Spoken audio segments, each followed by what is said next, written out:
second. Guys, Matt Haycox here, and today we have an early morning session. Well, early morning for us in Dubai and very, very early for you guys elsewhere in the UK and Europe. I'm here with Matt Raad, who is a business buying expert all the way from Australia. I think you said you're in Brisbane, aren't you, Matt? Sunny Brisbane. Matt has been buying and selling businesses basically all of his career, but particularly of late, only concentrating on digital businesses, websites, affiliate related, that kind of thing.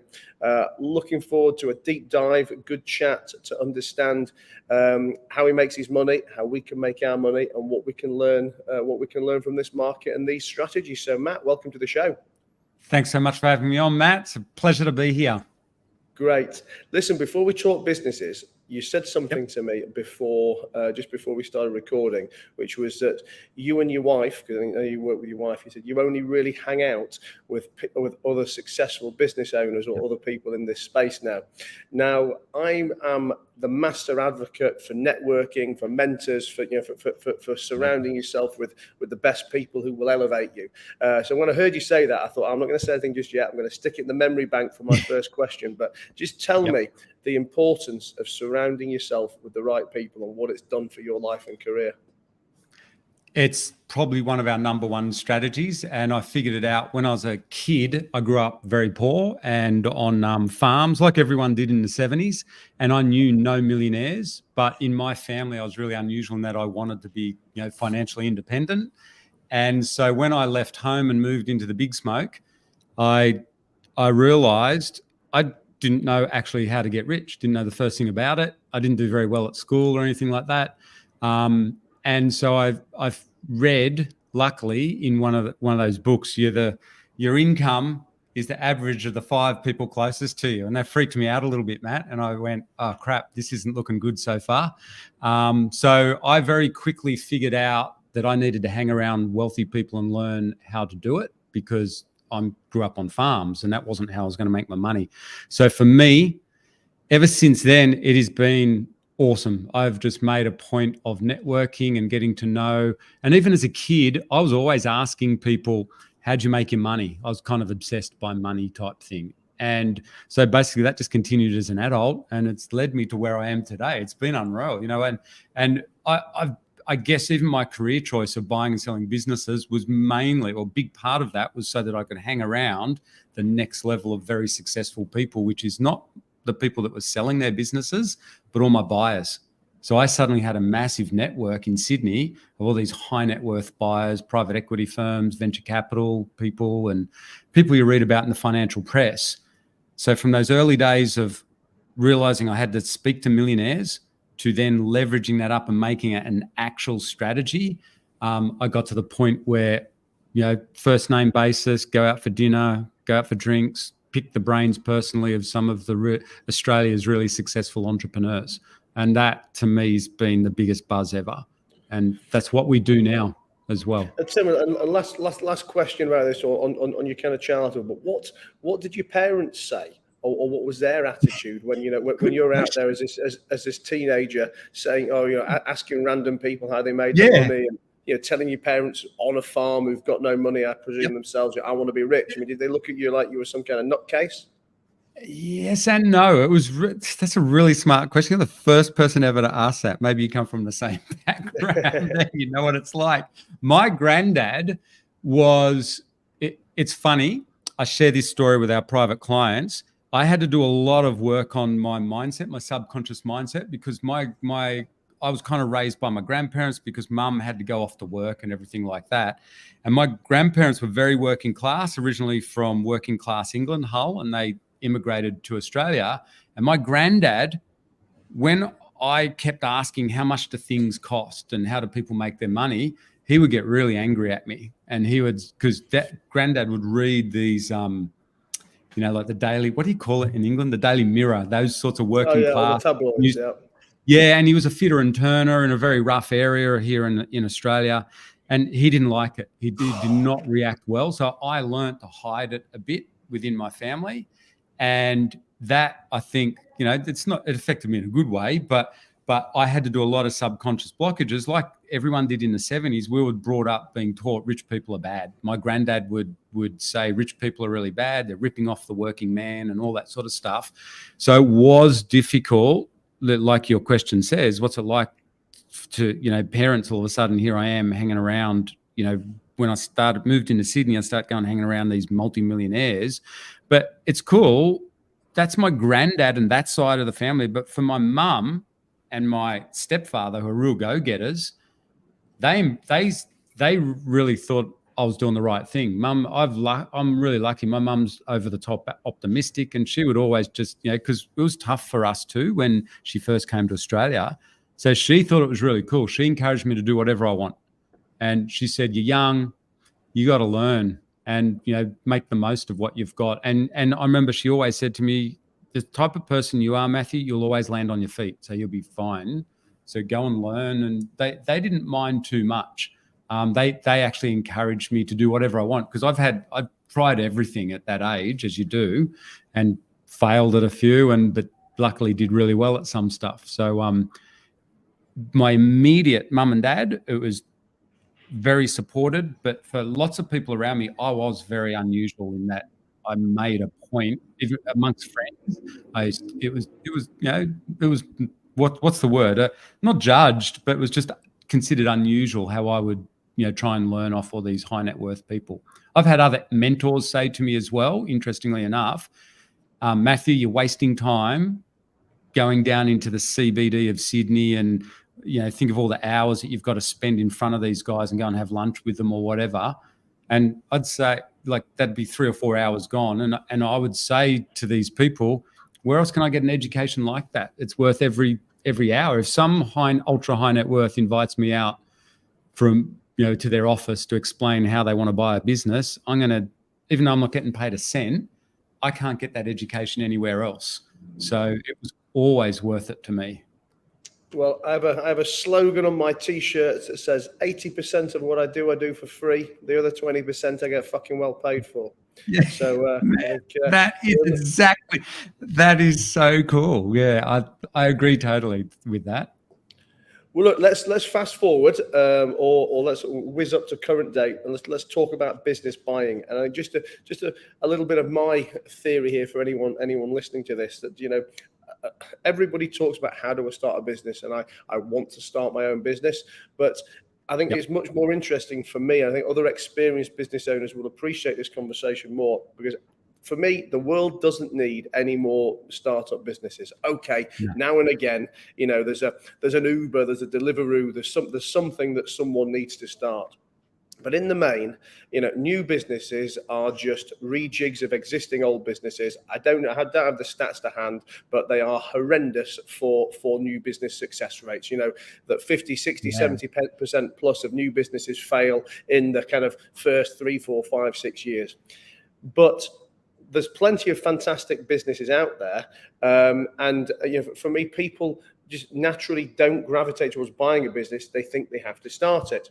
But if you can find a business that's already thriving, or that's maybe not thriving, but that's already been over the hump of that startup and is ready to be taken to be thrived, I think there's so much more opportunities for people. And again, when you look at some of the wealthiest people in the world nowadays, they've made that money by buying and selling businesses.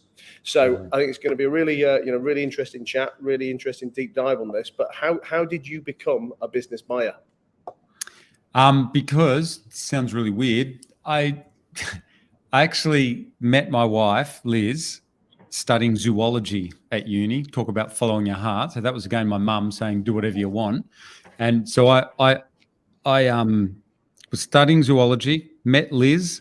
And then we got an opportunity to get into a small manufacturing business. So whilst I was studying zoology, I had my first business. To pay for that, I was a personal trainer in Sydney, and that's how I was networking with these high net worth. So I'd learn off. That was kind of my networking opportunity there. So it was pretty cool, actually, training these very wealthy clients. Then, so I'm learning about business. So that was 4 years that I'm just kind of as my side hustle, I was learning about business through reading books and all that sort of stuff. Got an opportunity to buy a business through someone that my dad met out in the country, and it was this little tiny rundown manufacturing business. So we got, what's the word? Friends and family to help back us into it. Didn't know what we were doing. And I quit uni. So I had a scholarship and everything, and I quit that. I handed it back.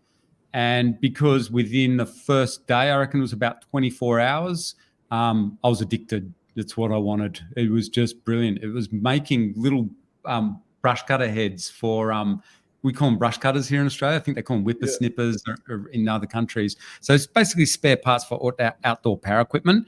And it was totally run down. The owner was crazy. And what happened was we didn't know what we were doing on the due diligence, and I asked Liz to help me out as well. We had no freaking idea at all. And so we went to an accountant, and he gave us the wrong advice. He said, it's a great business, you should buy it, whatever. And we just went for it. And very quickly we realized it was pretty much going bankrupt once we got a feel for it. All the customers were going to bin this business. The manufacturing in China had just come on. We made every mistake in the book, including valuing it. And so to this day, it's something we're really passionate about, is teaching people how to do really good due diligence on businesses and how to value businesses, and particularly online businesses. But long story short, though, we had to get in and teach ourselves everything.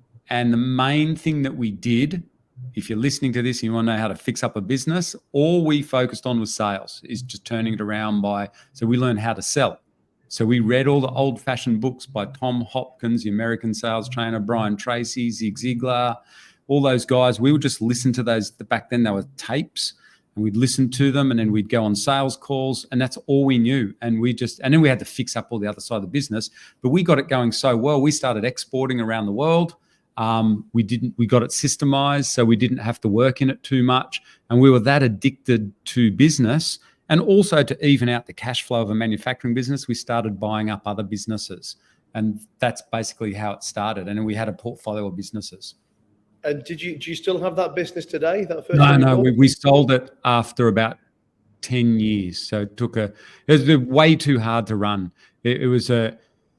The manufacturing businesses, I do not recommend if you're a beginner getting into any business with physical inventory. I'm very biased about, because that's what we made our career of, buying and selling manufacturing or wholesale import businesses. But as young entrepreneurs, for Liz and I, the biggest problem was all the money that we would make. Matt, how they teach you that idea you should save 10% of your money. Well, we tried to save 90%. Like every last cent we earned, we rolled back into the business, and to buy more inventory or stock. So it was this constant chasing our tails of buying stock, even though we had high margins. Like we had 50% margins, sometimes 80%. It's physical inventory stock businesses are very challenging to run cash flow wise. But we got good at it. We got really good at it. But it was just, it really did hold us back as young entrepreneurs, because we were always cap in hand to the banks and, skating on the edge of bankruptcy, whatever. When the GFC came, that's just when we were going online, and we realized online businesses rock, because we went for pure cash flow businesses where we got paid up front 24/7 with a worldwide market, because we'd had experience exporting physical goods. We realized online we don't have to do that. We just sell information, just sold ad space. That was it. And all of a sudden we could be in America, living in rural Australia, made a fortune, just 24/7. It was like God's gift to us. We're like kids in a candy shop. When we realized we could take what we learned in bricks and mortar businesses online, that was the big turning point for us. And tell me the economics of that first business. And during that 10-year lifespan, what did it cost to buy? What was it making when you bought it? What did you take out of it? What did you sell it for? Yeah, that was a 6-figure business, and we made really good money on it. And it was, what was it? Be 7 figures, but we didn't. It was too late in its time to really go beyond it. So we learned a really cool lesson. Because manufacturing was starting to take off in China, it was a dinosaur of a business. We had to get rid of it, and we worked our butts out on it. And I wouldn't do it again. That sort of a business, very quite stressful. You got everything on the line the whole time. So it sounds good, but it's not. It was a lot harder. It's a lot easier what we see these days. We can do the same, I reckon, in five years, what took us 10 to 15 years with bricks and mortar businesses. We can do the same in 5 years with online businesses because they go so much quicker. Well, look, we'll move on to talk about the online businesses in a second. I think, one thing that a lot of people who are listening to this are thinking is, look, I'd like to buy a business, but I haven't got any money, or I haven't got enough money to do it. You hear a lot of people in the business buying space now. You're talking about buying with seller finance, with other people's money, etc. Tell me a few tactics, a few tips and tricks for how people can get into the business buying space without having money.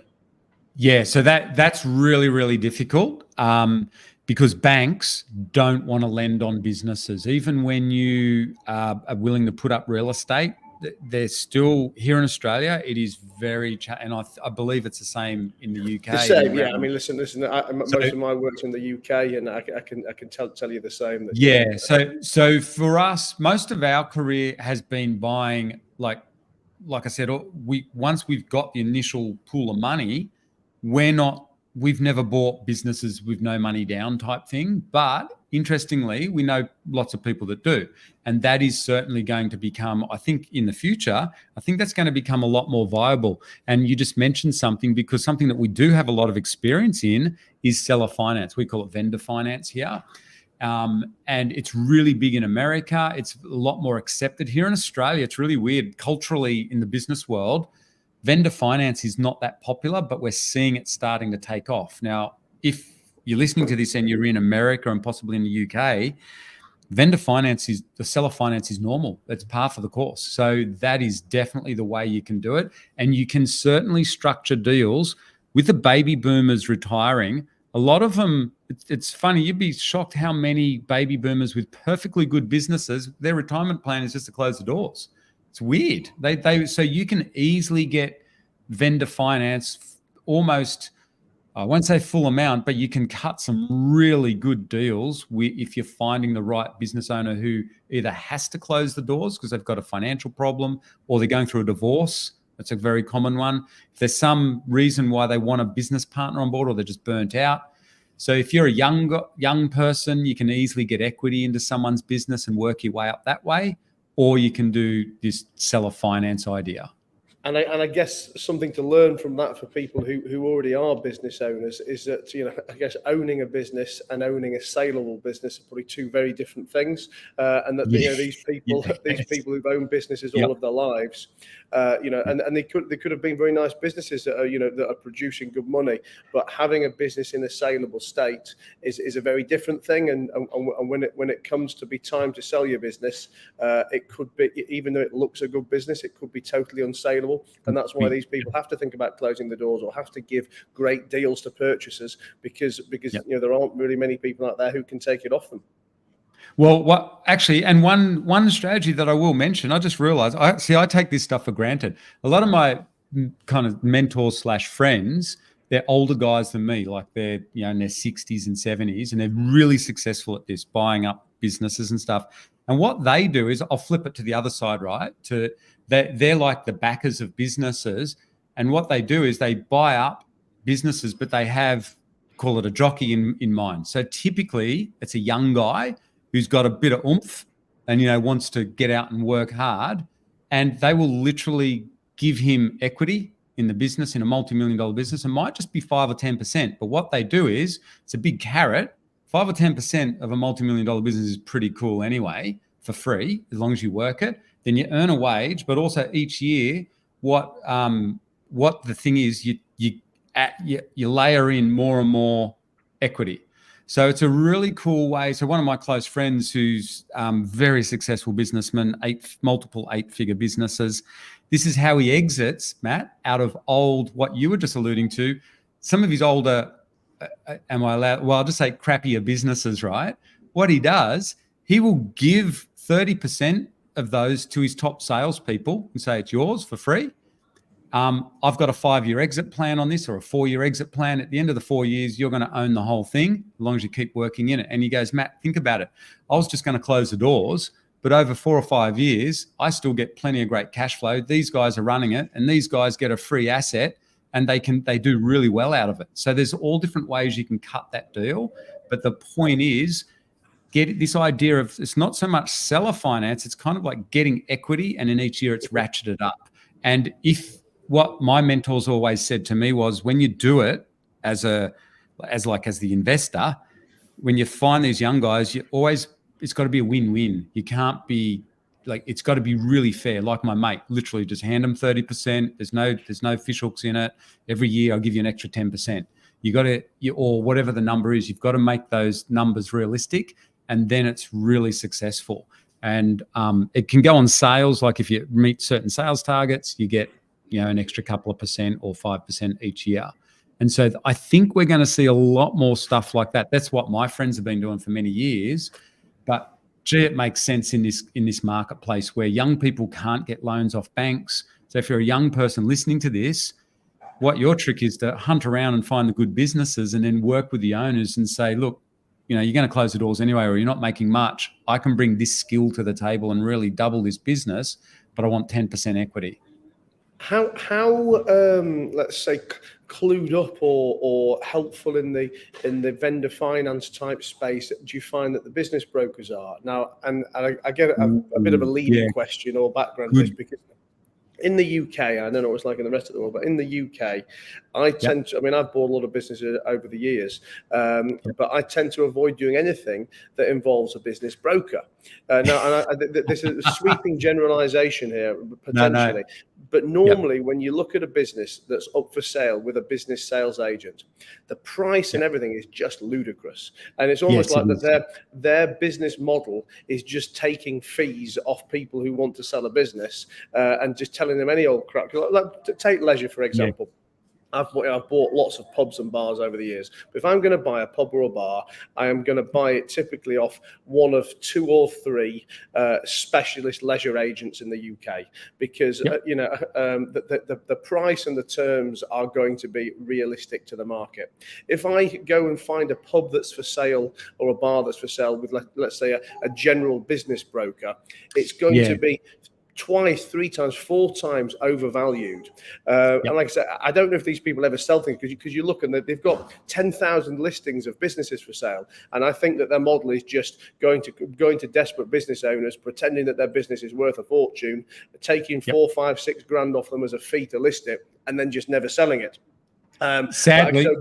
Going back to the beginning of the question, are there business brokers out there that you can sit down and have a conversation with and say, look, I am a credible buyer. I'm here to do deals, but I need vendor finance. I need creativity. I want you to work with me. Totally. So sadly, there are brokers out there like that. Australia sounds very similar to the UK. And yes, there are definitely brokers that make their money by charging fees and having heaps of listings, and they never care about selling them. And that was my biggest issue when I was valuing businesses. This is why I was so passionate about it. You get a lovely retiree thinking that they've been told by some broker, "Oh, we're going to get you $5 million for your business." And I go, sorry guys, that's like, you need to be told really, because you're making life decisions around this. You're only going to get $1 million. So what you need to do is Matt, comes back to what we said right at the beginning of this interview. You got to network with brokers. You got to get to know the good ones. There are exceptional brokers will make you lots and lots of money. So like you said, you go to a specialist broker that specializes in selling bars and stuff like that, because they've also got their own reputation on the line. So it doesn't matter where you are in the world, but we used to joke, Sydney's a small city. And we had to be very careful of our reputation. So I was known for selling wholesale import businesses with EBITs of $1 million or more, $1 million to $5 million. So within that range, that was my specialty. So I made people millions of dollars, literally millions and millions of dollars, because I could get them for both my sellers but particularly for my buyers. But people would network with me. That's why they'd call me into the city, or they'd get to know me and go, Matt, you're our spotter. We want you. We've just raised $50 million. Here's what we want. But that's because they took the time to get to know me, and vice versa. So you need to get to know the good brokers. And here's the interesting thing, Matt. These days, I do a lot of networking with US-based online brokers, so people selling online businesses, and some of these are big businesses, 7, 8, and 9 figures. And you were asking too, do you need to get to know like how good are brokers with vendor finance or seller finance? They're awesome at it because that's their bread and butter. In America, seller finance is very normal, and the broker will negotiate for you because guess what the broker wants? He just wants the deal done.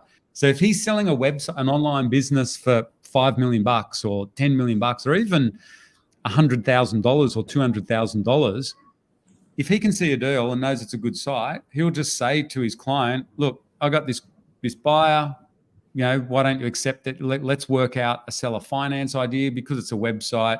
We're not sure what it's going to be doing, but they're willing to pay you full price as long as you're happy for vendor finance over 12 months. Are you acceptable to that? And we've sold heaps of websites with the same thing. So vendor finance in the US, seller finance in the US, you will definitely find brokers that will go to bat for you as a buyer and help make deals. But I agree with you, in Australia and the UK, it's not as accepted vendor finance. So you need to network and get to know the specialist brokers. That's the best thing I can say. Try and specialize in whatever businesses it is that you're looking for and get to know who the good brokers are. It's just like real estate agents. Good real estate agents will make you a fortune. It's the same with good brokers. But sadly, Matt, brokers in Australia, business brokers in Australia, kind of like secondhand car salesmen, the bad ones. And it's funny, all my high net worth clients used to tell me that. They say, Matt, all you've got to do is tell the truth and find us good deals, and mate, you're going to be better than 90% of all the other brokers out there. So I'm this young guy. I went, right, I'll do that. And it worked. There is a lot of, especially when you know your stuff, you can always tell a broker that knows their stuff as well. If they're well connected and they know about business, they're gold. So why websites? Why digital businesses? When did you make the change, and what? I mean, I know you've told me that you can achieve a lot quicker online with an online business than you can with a bricks and mortar. But what are the other benefits of buying and selling online businesses? No debt, super high cash flow. So we just loved it. To us, they were almost the perfect business model because we're used to exporting with physical inventory. Very, very high risk. All of a sudden, so one super important thing that I should mention here, Liz and I, my wife and I, don't buy e-commerce websites. So we're not selling stuff on Amazon or anything like that. All we do is AdSense or advertising, or get direct advertisers or sponsorship, or we sell affiliate offers. And that's it. So there's virtually no risk to us compared to buying physical inventory. So straight away, that frees up all our money. So all we've got to do is buy the site, have a bit of money left over to renovate it. That's it. And now all of a sudden, we have these websites that the leverage is their cash cow machines. You can buy quite small websites that just tick along for 24/7, for years and years, making money in America. When you buy these businesses, do they tend to come with staff, or do you need staff with them, or do you literally just drop them into an infrastructure you've already got? It generally drop them into an infrastructure we've got. So we've built up a team over the years, and we teach people. I mean, sometimes you do get writers come across and SEO staff. It depends on the size of the business. For the bigger ones, yes, you will get the team come over. But realistically, all of these websites kind of work the same. So what that means is I can buy any website in any niche with my existing team, and we just slot it in. It's just another site in the portfolio. So there's you can do this at any level. So Matt, these days there's big private equity firms that are exactly the same as what Liz and I do and all our clients do. It's just they've got hundreds of millions of dollars to do it. So they literally just buy up content sites and stick it into their portfolio. Some very famous media companies are doing it now as well. And So it mainly just revolves around having writers and editors and SEO team on board. So generally, for most of us, and I'm just thinking most of our clients, we encourage them to build their own teams and then just add in the sites as they buy them. And tell me the typical economics of one of these businesses in terms of, I know they're all going to be different sizes, but tell me typical turnover, profit margins, and what you would expect to buy a business like that. What kind of a multiple to buy that business? Well, now that the market's matured, so these days we're buying them on. It's exactly like bricks and mortar businesses, that they're bought and sold on what's called a 3 times multiple of the net profit. So if the site's making about 100 grand a year, we'll pay around 300K. So 3 times that multiple. And does that tend to be 9 times out of 10? That is the story. That is the answer. Or do you ever come across distressed things or completely mispriced things where you might be able to buy it on a year's earnings? Yep. So that's where we started online, because it wasn't very well known. And we used to typically buy them on a 1 times multiple or even less. But distressed earnings, that's a strategy we teach, which we love. We call buying fallen angels. So as you know, websites do get hit with Google algorithm updates and stuff. People panic sell when their sites crash a bit. And that's when if you're experienced and you know what you're doing, you can step in and buy up website assets very cheaply. Or the other strategy that we teach is, and I can give you a really good example, is a young couple of ours who work for us now and have followed us for many years. They do this full time. They live the laptop lifestyle. They just literally work off a laptop. They own a portfolio of websites, and because they're young, they don't have as much money. So they're just buying sites under 5 grand typically. They bought a site off a guy here in Australia, a gardening site, and it's just a passion site about Australian native plants. He'd had it for 10 years. He didn't make much money on it, but it was genuine. He posted on it every week, but he was sick of it. So they met him through outreaching for guest posting opportunities, actually, for what's called link building. And they happened to say to him, mate, we noticed you haven't done much on your website. Would you be open to selling it? And he said, yep, I'm sick of it. What are you offering? And they agreed on $400 with his 10-year-old website. That site now makes 4 grand a month net profit, just off ads and affiliate offers in the gardening industry. And Nathan and Alexa are not gardeners. They live on laptops, so you don't have to be an expert. So that's it's not distress selling, it's genuine passion sites where people don't realize the value. But those ones, you've got to do the private approach. You won't find those on brokers. You've got to sniff around for the deals. And that's where Liz and I started. That's our expertise. We used to do the same with bricks and mortar businesses. We're always hunting around for deals privately. So these days we do the same with websites. We privately approach websites in the Google SERPs and say, hey, we're cash buyers. Are you interested in having a chat? And often you can pick up bargains like that. When it comes to, let's say, the skill sets that you need as a business owner in this space, I mean, obviously, you've mentioned SEO and content writing, etc. I mean, my let's say layman's view of this would be that learning to buy and sell business is one thing, but when you're doing businesses in the digital space, being talented, or at least having an in-depth knowledge of SEO and digital marketing is as important as knowing how to buy and sell the businesses itself. Because whilst I don't buy and sell digital businesses, I think pretty much every business anyone has nowadays needs to generate leads in a digital manner. And the bane of my life is dealing with SEO bullshitters who sell a big game, sell you on a long-term contract, and deliver absolutely nothing. And it's one thing buying these businesses, but if you don't know how to generate the traffic, it's going to come to a sticky end. So I mean, do you and your clients have strong SEO knowledge yourself? Absolutely. So that's something we specialize in. We teach people in particular, because we love doing this. We love teaching beginners what we know. So our specialty is teaching beginners, total beginners online, because Liz and I, when we first came online, we're from the farm. We didn't grow up with computers. We really, really struggled. It took us quite a while to learn the technical skills. So luckily, we're good at teaching beginners. Typically, when I say beginners, I don't mean kids. I mean, most of our clients are, burnt out corporates, high income, ma and pa's with kids and stuff. They see Liz and I, they want the lifestyle like we've got. So for the last decade, we've been teaching those sorts of people exactly what you're saying, because there is a knowledge gap. I've got to say, it can be big if you haven't grown up with computers. But I know well, I'm very confident that we can teach total beginners to buy and renovate and build websites. It does take time though. It's not a get rich quick thing. Once you've got that knowledge though, it's a skill for life. So like you just mentioned, even in normal businesses, you still need digital skills these days. So that's what we set up the eBusiness Institute for.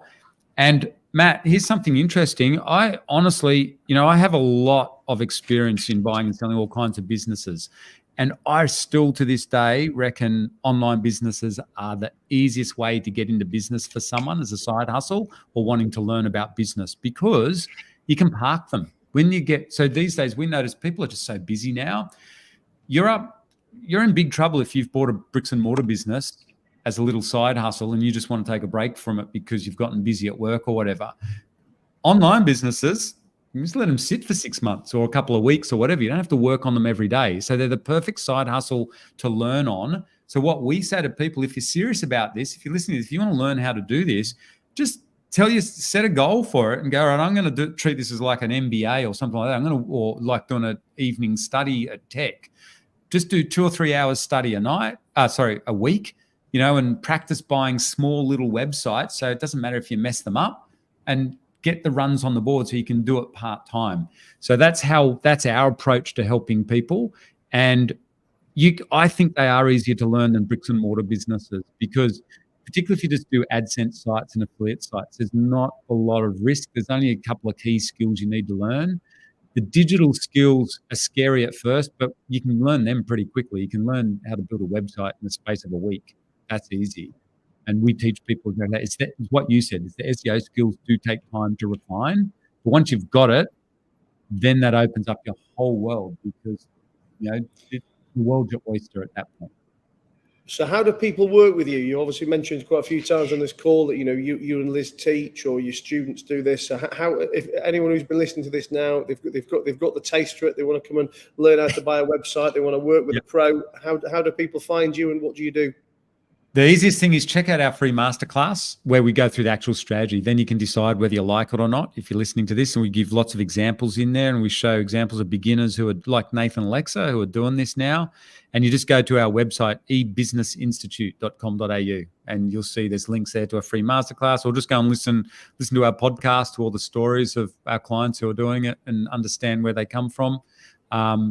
There's all links on our main website. There's heaps of info there for anyone that wants to kind of explore it further.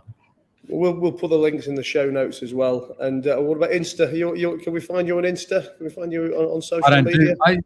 In all these years, I'm not big on social media except on LinkedIn or Facebook. You're missing a trick. You need to be competing with all those youngsters who are out there saying, buy a business, and 3 days later you can be flying on a private jet with me.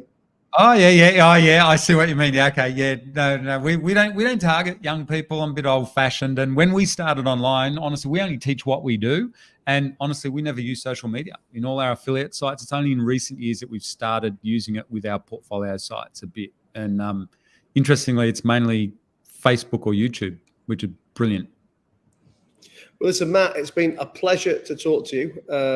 As I said to you at the beginning of this podcast, for me, one of the best things about my podcast is that I just get to have great chats with great people, and I always say, even if no one else ever listens, then it's been a good learning experience for me. And I think this is one of those prime examples where it's an area that fascinates me. I think I'm in the space by accident. I'm certainly not a proactive, purposeful business buyer, but it's something I've accidentally and naturally done in my space. But I do very much like the concept of going out there, with the specific intent to buy businesses, to roll them up and to build a portfolio. And whilst I'm not an online business buyer, I'm certainly an advocate for the importance of being able to generate leads online, generate sales online. I think all of this stuff fits together. So it's been interesting for me.